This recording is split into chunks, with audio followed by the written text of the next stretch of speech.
Mi nombre es Pete Valle, estoy aquí con... Pete Valle, hola. Y yo soy el Watcher. Nosotros somos anfitriones del Geekrican Pod, el podcast oficial de Puerto Rico Comic Con, y parte de las cosas horribles que nos tocan hacer. Espectacular. Soy los anfitriones de los Q&As de Comic Con. En este Q&A vamos a estar Watcher y yo aquí al frente con Cameron, y Punky va a estar ahí en el medio para que le hagan preguntas a Cameron. Vayan donde Punky, atrévanse a hacerle preguntas. Es una experiencia brutal. ¿Qué más podemos decir? Aquí estamos esperando, así que algo muy importante, así que sin más preámbulo, un fuerte aplauso para Cameron Monaghan.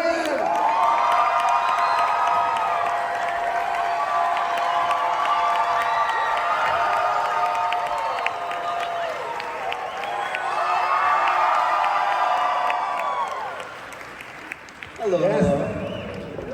Welcome to Puerto Rico, Cameron. Thank you very much. Muchas gracias. How's it been? It's good. Yeah, muy bien. ¿Cómo estás? Oh, muy bien, too. Are you having fun in the Comic Con here? So far, so good. Yeah, the people have been very nice. It's been fun. It's been beautiful. Yes. Beautiful time. Awesome. I have a question because all the 1,000 fans going do theirs because I need to jump in. Being Star Wars, Disney, family friendly. I want to ask about Shameless. So, obviously being part of this beautiful family dynamic, beautiful, intense, right? How was the process about becoming Ian and doing all those years of that amazing work? I mean, man, it was a long period of my life. It's 11 years, so it's hard to wrap that up into any sort of single statement, really. When I first started that show, I was 15 years old, 15 about to turn 16, and when I finished it up, I was 28. So that's a long period of my life, but to be able to grow and learn and develop relationships, not only with that cast, but with the entire crew as well, was a very special thing. And you're amazing. Oh, thank you very much. Thank you. Obviously, most people here know you from Star Wars, right? Fallen Order, which it's an amazing game. Were you a fan before? Yeah, no, I was definitely a big fan of Star Wars growing up, and that was one of the main things that we used to play on the playground when I was a kid. Like all of us running around. Yeah, of course. Pick up a stick. Yeah. Someone loses an eye, or No, I think I used to pretend to be more like Darth Vader when I was a kid. That's his style. Yeah, I think so. But it was cool because I got to fight Darth Vader, so that was cool. Well, run away from Darth Vader. I think that's very cool that you play it as a kid and then you get to kind of play in that world for a living as an adult. So that's a very special thing. Would you like to play a character in live action? It depends on if it made sense for the character and if it was, a good use of the role. Really, I don't have any plans to do it if it's just to do it. Yeah. You know what I mean? We need to protect that dynasty, that history, right? That loving history. So yeah, I totally understand. Yeah, and I also just think that it's important with any story to make sure that you're actually telling a story and developing a character. So that's always kind of the priority with me. Yeah. Bien. Excelente. ¿Se puede ir para adelante para hacer preguntas, por favor? Como mencionamos, donde está Punky, una buena filita y uno pues podría pasar con las preguntas. Sí, enseguida.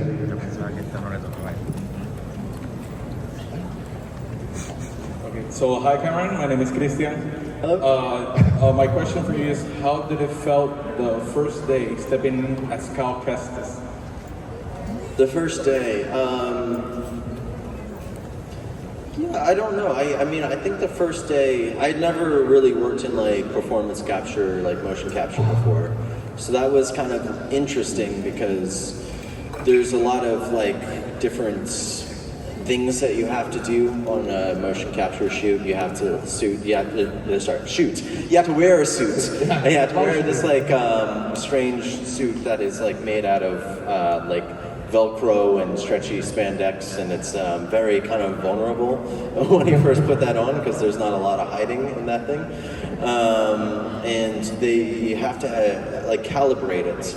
So you have to like do all these weird movements where you're like lifting your arms and making movements and bending over and lifting up your legs, and then you have to do this thing with your face where you do all the different possible expressions that your face can make and say all these nonsense words and sentences, and then you actually get started for the day. So much of it was just kind of getting used to what that environment was. And then with any role as an actor, you have to forget about that and actually start paying attention to the character and the job at hand. So yeah, I don't know. The first day was definitely like getting your sea legs where you're, it's kind of still on your training wheels and just figuring it out. But now it's been a number of years of doing it, so it's a little bit less weird for me.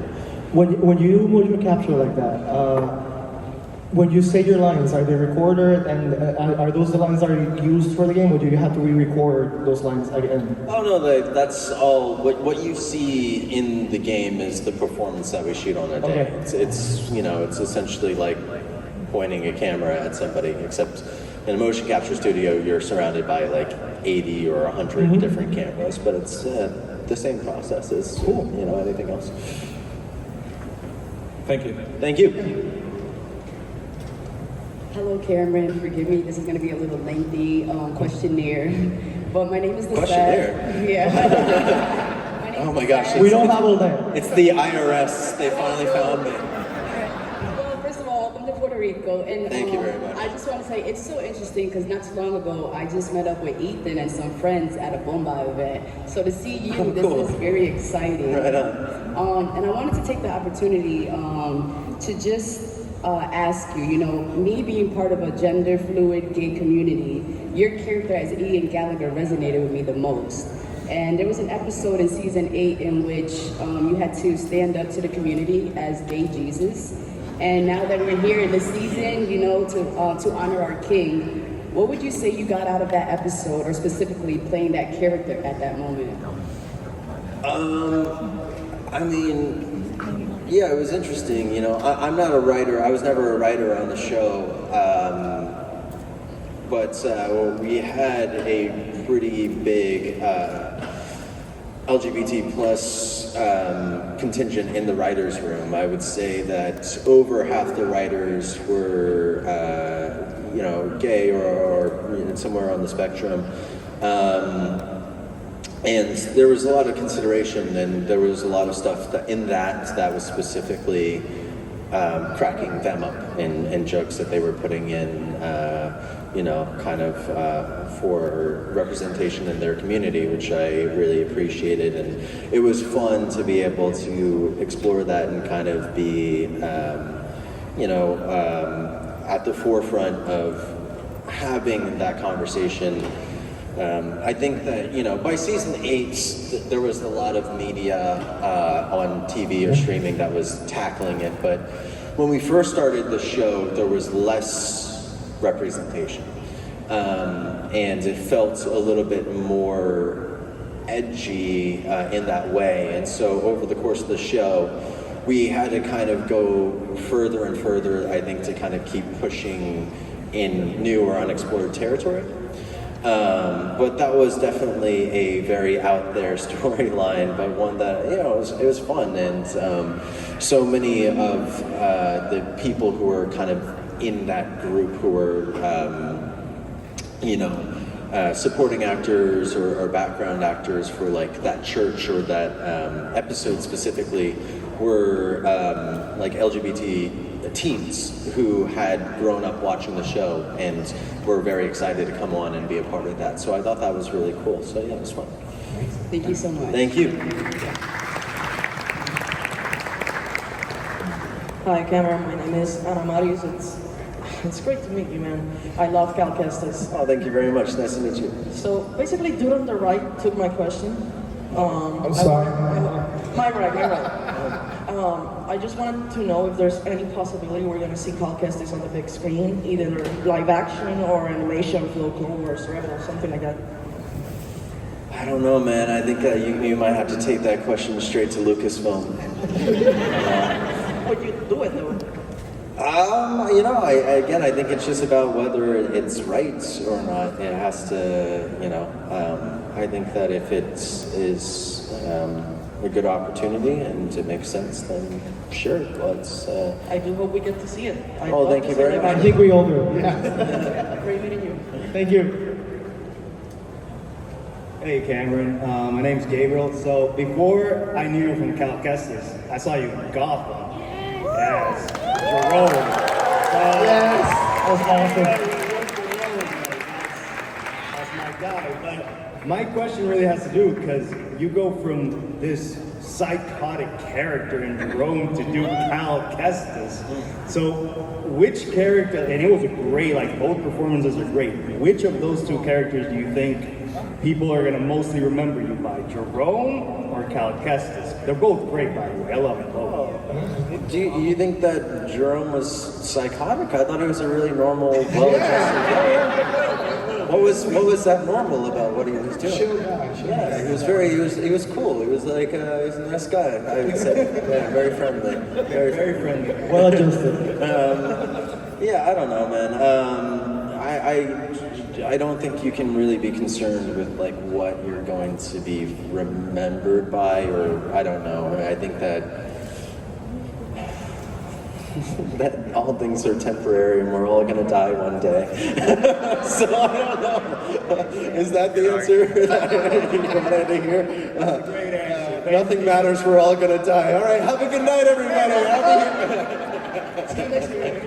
I don't know, but yeah, I mean, I appreciated being able to do that. I thought that was, you know, it was an honor. So yeah, I appreciate it. Thank you for liking it. Thank you.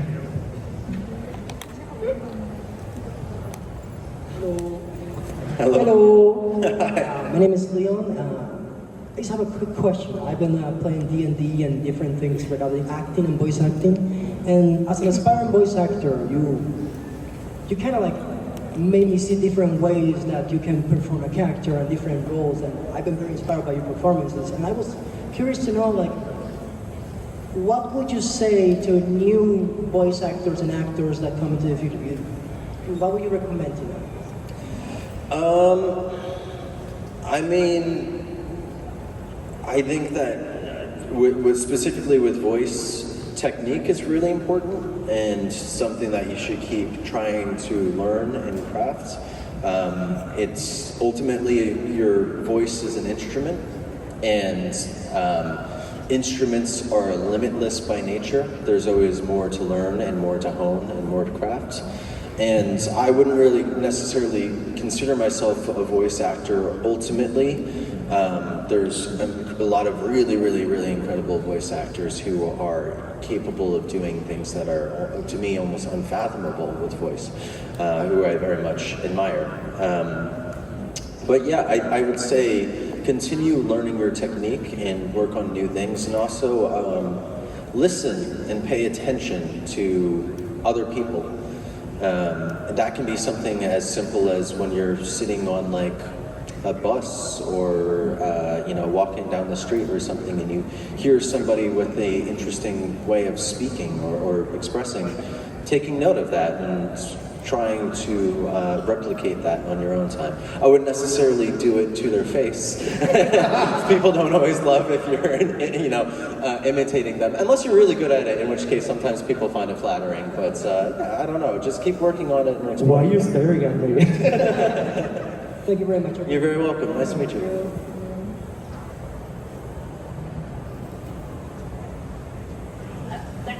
Hi, Cameron. Hello.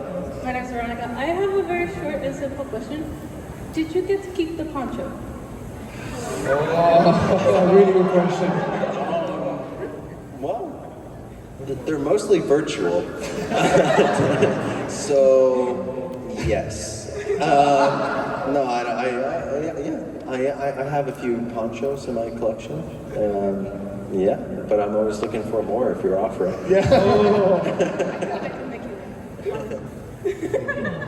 That's it. Thank you. Hi, my name is Neriel Diaz. I have a good question. Since you've been interpreted as Cal and in big screens like the Joker, a good question is there like a chance that, funny fun fact, you actually been like an Easter egg in one of the TV series from Ahsoka.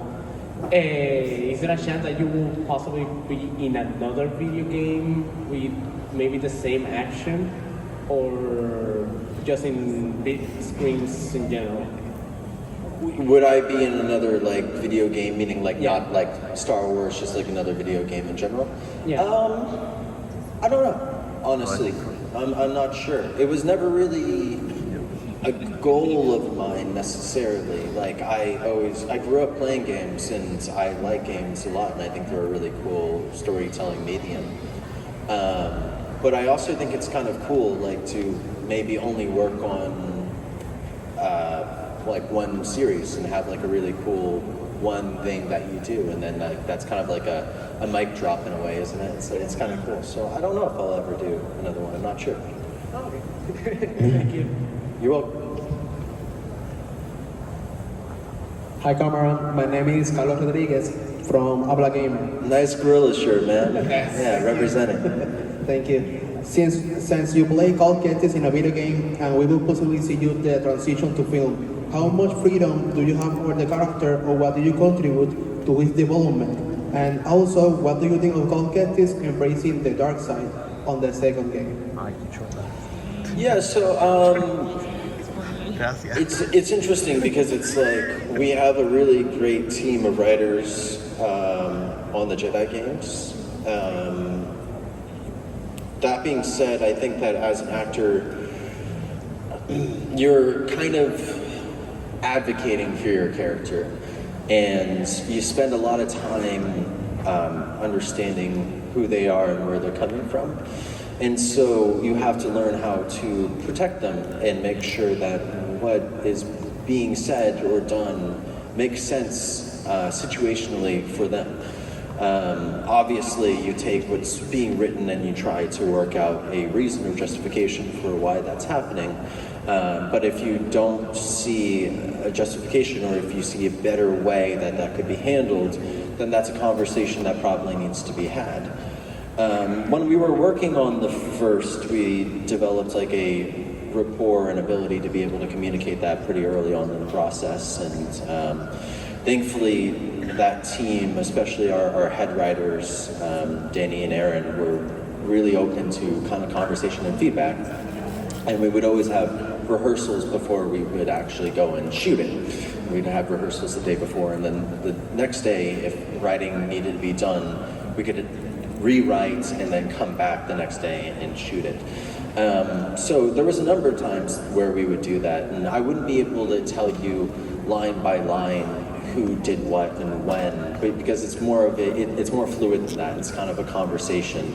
Towards the end of the first game, we started talking about what we would want to do with the second and where we would want to see the character go. And a lot of those conversations did end up going towards the second game and what we ultimately did. But sometimes you're surprised by something, and you might not necessarily know where that came from or why it's that way, but when you think about it for a while, you go, actually, that's great.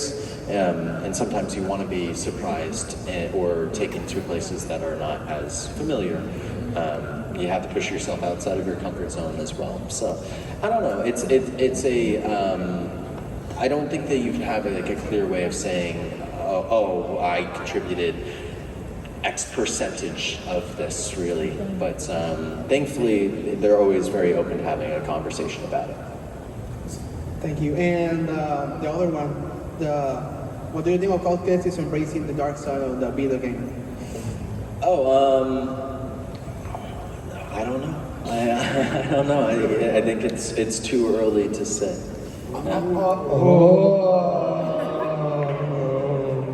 Thank you. Thank you.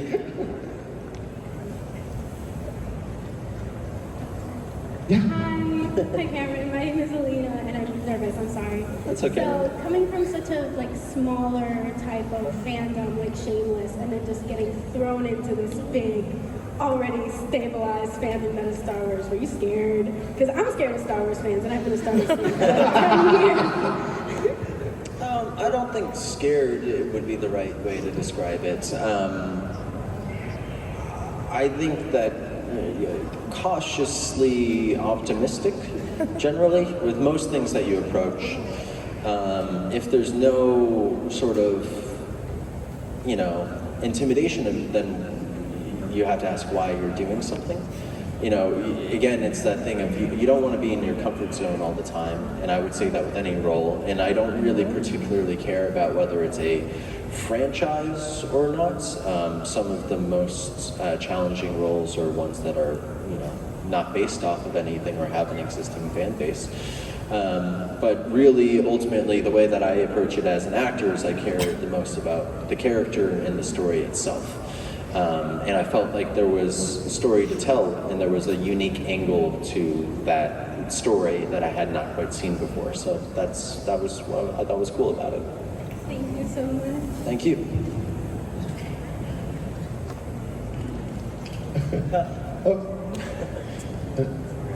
Even though I'm at a huge line. Hi. So first of all, thank you and for the Shameless team for representing gay gingers, because I can relate. And I'm sorry for the fans of Heath Ledger's performance and the iconic Jack Nicholson, and we have Joaquin Phoenix now. But what inspired you to give your own touch to Jerome and the dual role? So to you who don't know, later on in the show, to give that performance and your own touch to the Joker, because it was kind of cultish, so it was fun. What inspired me? Given all the performances that we have already of the Joker. Right. I think that ultimately, I grew up watching those performances like anybody who likes comics and film. What Heath did with that role was truly incredible, and it was kind of a paradigm shift of performances of villains in films, and not just comic book films, but just film in general. It was monumental, and I think that Jack Nicholson before then was similar. But I think that it would be a error to try to directly replicate a performance of another actor. Ultimately, your performance needs to be dictated by the story that is being told in and of itself, in the context of that story. And the tone of Gotham was very specific. And so we had to modulate that performance in a way that was fitting for that tone, which was outlandish and silly, but sometimes disturbing, sometimes funny, sometimes strange. It was those things. And then learning how to chew the scenery, but also remain within the bounds of that world. So there was, suspension of disbelief, but it wasn't so far that it would ultimately break your ability to be able to watch it. So that was always a tricky balance to find with that character. So I don't know if I really answered your question, but I appreciate it anyway. Yeah. You did. You're good. Okay, thank you. Yes. Hi Cameron, my name is Diego. I just wanted to know real quick, what was the toughest role that you've had to perform, or how you see it in the peak of your performance as an actor? To be honest, the toughest roles were probably ones that had very little to do with the roles themselves. But not every set goes smoothly, and sometimes you have challenges filming things that are just kind of beyond any sort of expectations. I one time shot a film that I was hired 2 days prior to filming it, and you know, I had 20 pages of stuff to prepare, and there was also a major worldwide pandemic happening simultaneously, and there were issues with the crew and budget and all these things that are just sort of beyond what you can really predict or control.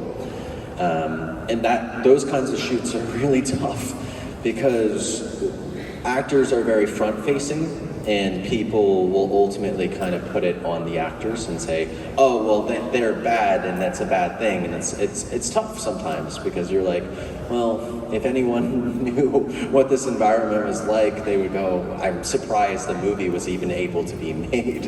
Which also doesn't, like, you have to always do your best effort and try your hardest and do that sincerely. But I would say that, honestly, roles that might seem challenging from the outside are sometimes very fun.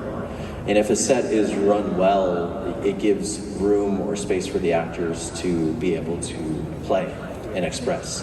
So, yeah, I don't know. I think that a lot of times the most challenging roles are the ones that people probably have never heard of, and maybe for good reason, to be fair. Thank you very much. Thank you. Hi, Cameron, I'm Luna, and I just wanted to ask you, what was a scene that resonated with you from Shameless? One scene. Probably when Frank climbed out of the porta potty. when he came out of the toilets, and yeah, it just really moved me. It was a very emotional moment for me. Very formative, I would say. Yeah, I don't know. Does that work? Thank you. Cool, thank you. Hello there, Cameron. How's it going? My name is Naomi, and someone actually stole my question, so I'm going to ask. How does it feel being in the very exclusive club of being a Jedi and also a version of the Joker, just like Mark Hamill is a Jedi and also a version of the animated Joker? That's true. Yeah, it feels good. It feels good. You know, Mark was the trailblazer for that, for sure, and I very much appreciate that. You know, Mark also talk about like really talented voice actors. Mark is a serious talent, and you know, he has roles on things that you wouldn't even necessarily expect. Like what he did in Avatar, for example, was amazing. You know, so yeah. I mean, I guess all I can say is like it's an honor. It's really cool, and yeah. Who knows? It's a two-person club. I just realized that. It's just you and Mark Hamill. Yeah, I guess that's awesome. As of right now, yeah, I guess so. Let's keep it exclusive and love your work, man. Thank you. Thank you very much. Hi, Cameron. I just wanted to say that I loved your character in Gotham, and I think you are an amazing actor. Thank you. My question is, if you were to play a villain in a role in the future, which villain from the Marvel or DC universe would you like to play? Gosh. Do I have to play a villain? I don't know. Because the problem is that so many have already been played before, and so right now, if I said someone, that they would be associated with someone else, you know. Who hasn't? I mean, there's never been a great adaptation of Doctor Doom, to be fair. Yes. Which I think would be, you know, that could be kind of cool.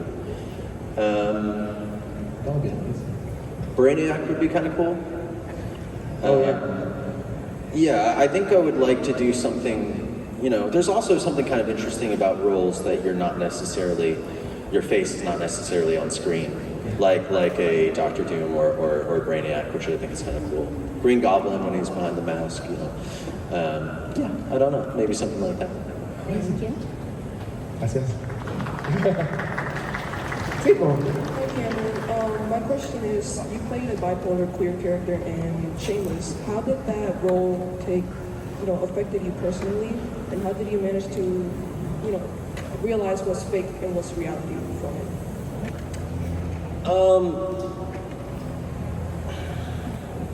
Well, I mean, you have to have some sort of separation between fiction and reality in your life, and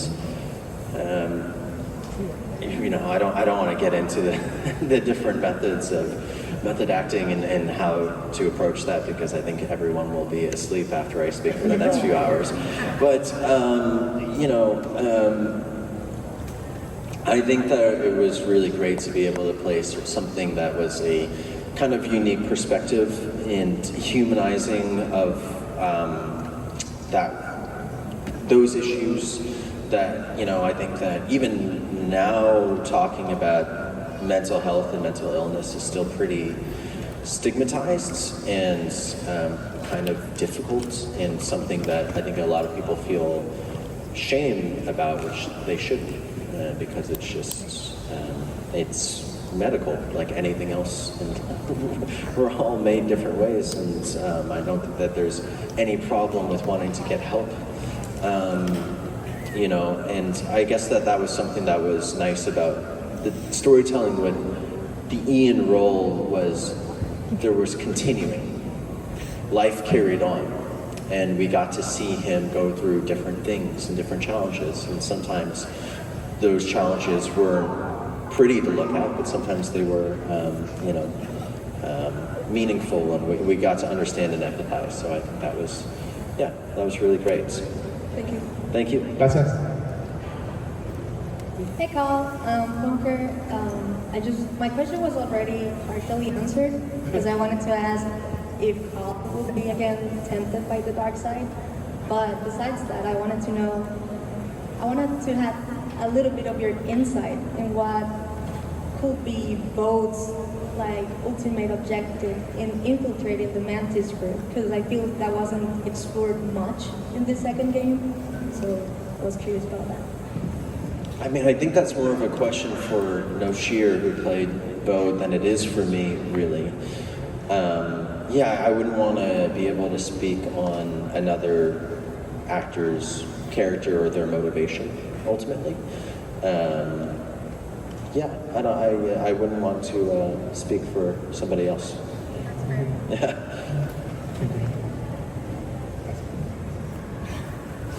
Hello, Cameron. Hello. Fellow Grey Jedi here. My question is, since we know Cal Kestis is kind of an outsider, and he's not like a Jedi or Sith, he's like in the middle.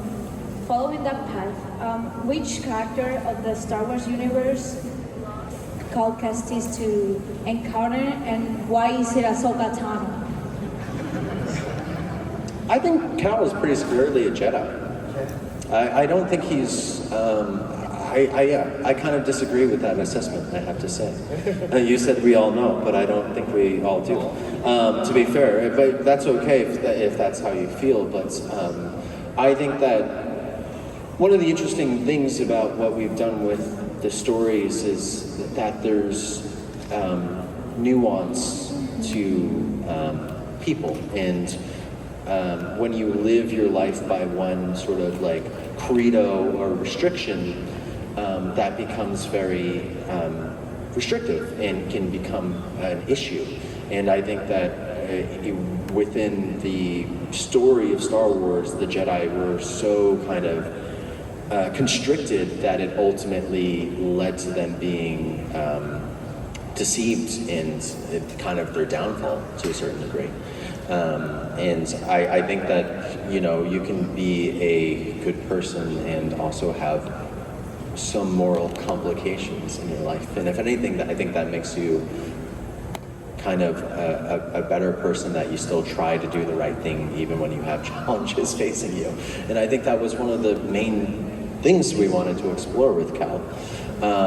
So I kind of forget the second part of your question. Sorry. Which character of the Star Wars universe right. would you like Cal Kestis be with, and why with Ahsoka Tano?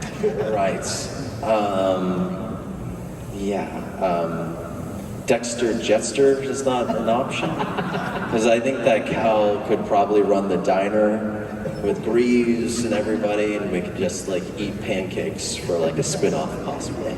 Very nice. Yeah, so that would be my choice. But Ahsoka would probably eat at that diner too. Thank you so much. Thank you. Cal's pancakes. Yeah, I like that. Calzones? Oh, that's better. He show up in like a calzones. Nice to meet you. Did anyone hear a cricket just now? Was that just me? That joke bombed so bad that a cricket came out. All right, go ahead. Nice to meet you, Cameron. I wanted to ask, since BD1 is one of your most comfortable companions through the 2 games of Star Wars, I wanted to ask if you had the option or the chance to pick any other droid to help you in your journey, which one would it be? I would never cheat on BD with another droid. Oh, that's perfect. BD is the one droid in my life. That's it. He's the only droid for me. Thank you very much. Thank you. Yeah.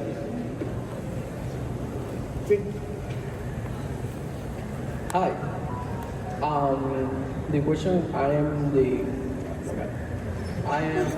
going to be a future actor, and I will be in future movies. I will be in Marvel. I have one experience as extra. Also, I want to ask you to a fellow actor, what will be your advice for me or for everyone actors? What advice would I have for actors? Yeah. Okay. Yeah, I mean,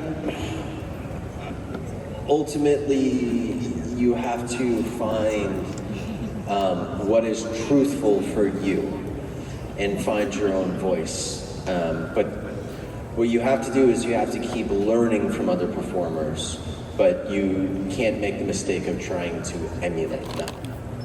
So learn what you admire about them and then try to find how that relates to you on a personal level.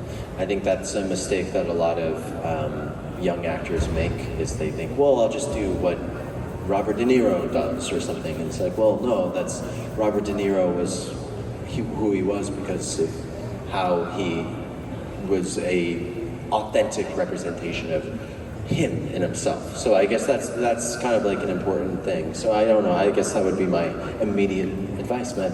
But good luck. Yeah, thanks. Gracias. Siguiente. Hi Cameron, my name is Alex. My question for you is, in the second game of Jedi Survivor, we had a special guest at the end, sort of at the game, with side quests of the bounty hunters. I won't get into spoilers or anything, just in case. But besides him, would you like to see any other new, not new, but like already established Star Wars characters into the next game, like a little cameo sort of thing? I mean, I think, Sam Jackson has the best voice in the world. Yes.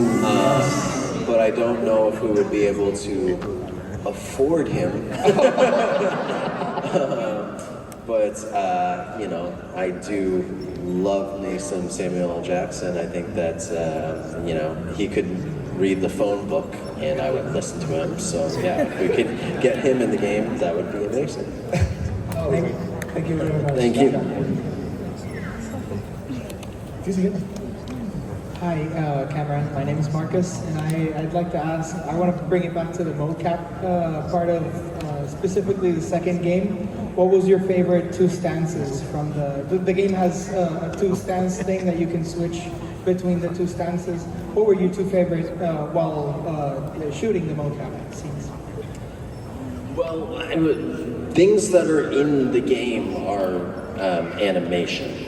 So things that are in the cutscenes, the cinematics, are motion capture. So that was not, that's a team of hundreds of very talented people who are crafting that stuff. So I don't want to take credit for that. That being said, as a person playing it, I very much like the pirate stance with the blaster and the single saber. And yeah, I mean, I like the single saber, just kind of straightforward stance, because I just think that's very classic Star Wars as well. Yeah. Thank you very much. Thank you. He wasn't asking for yours. Just kidding, just kidding. The double side is cool too. It's cool too. Hey Cameron, my name is Ricardo. I hope you're having a very wonderful day. My question for you is, what do you think makes Cal Kestis a compelling protagonist? And what do you think sets your Jedi game apart from any other Star Wars content? What makes him a compelling protagonist? Yeah. Is that what you said? Oh, thank you for thinking he's compelling. Yeah, I think that's, again, kind of going into some of the moral gray area is interesting in Star Wars. You know, while Star Wars is like mythic storytelling, and when it was initially conceived, it was sort of fantastical hero's journey, kind of a binary, more black and white thing. I think it's interesting in a modern world, in a modern context, to kind of recontextualize Cal as a person who has experienced trauma, and that's affected his outlook on life. And I think, you know, there's interesting things that happen when you tell a story over multiple installments, and that you can watch a character continue to develop and change over a story. And that's something that I very much have enjoyed getting a chance to do, is to kind of show Cal's progression as he has experiences, and these experiences change him. And it was always an important part of building the story, was making sure that we keep in mind the experiences of his life and what that might do to how he makes the decisions that he's faced with. I don't remember the second part again, I'm sorry. What do you think sets apart your Jedi game, so Fallen Order and Jedi Survivor, apart from other Star Wars content? I don't know. I'm not a critic, so I don't know. But yeah, I appreciate that you like it. Thank you very much. Thank you. We're running out of time, so I think we have space for just a couple more questions. Hello, Cameron. My name is Elvis. Oh, she's already gone. That was my sister, Lily. Unremovable until now. She is unfamiliar with your work, but she's uncultured, so it's perfectly fine. So even though I may be blindfolded, perfectly blind, I can sense a very handsome ginger man up on stage. But, however, he is missing one thing. What happened to the poncho? Yeah, I left it at home. I'm sorry. I'm sorry. But how old is your sister? How old is Lily? Lily, how old are you? 12. She's 12, and how old are you? 16. Okay, look out for your little sister, man. Keep, you know, yeah, be a good big brother and take care of her. All right? That's the plan. All right. Thank you. Thank you both. I was gonna ask about the pawn shop too. Asked and answered, man. Asked and answered. Okay. If there is a new game, do you think it's gonna be a pawn shop? Would you fight for the poncho? There better be. If there is, otherwise I don't know if there should be a new game. You know, I think I'll be leading the boycott. Hashtag we need that poncho. Thank you. One question more. If Anakin Skywalker and Cal meet, how do you think is gonna be their meet? A lot of romantic tension, probably. I've been writing fanfics and submitting them directly to Disney offices. Thank you. Hello. My question is, can you give us your favorite quote or line when you were playing Jerome Valeska in Gotham? And do it with his voices, if possible. I genuinely don't remember a line. It's like a thing when I come to like a convention like this, people will ask me to like write down a favorite, and I always prefer people tell me their favorite because I genuinely have trouble remembering them. Yeah, I think. Is there a line you like? Yeah, is there a line you like? I don't remember the line per se, but it was the Russian roulette with the inmate. Oh, okay, yeah, the I'm the boss scene. Yeah. Yeah. Who's the boss? Yeah, that's a good one. That's a good one. Yeah, I don't know. I'll go with that. That works for me. Yeah. Thank you very much. Thank you very much. I think, thank you for your time, Cameron. It's been awesome having you here. And thank you for coming. You can skip everything.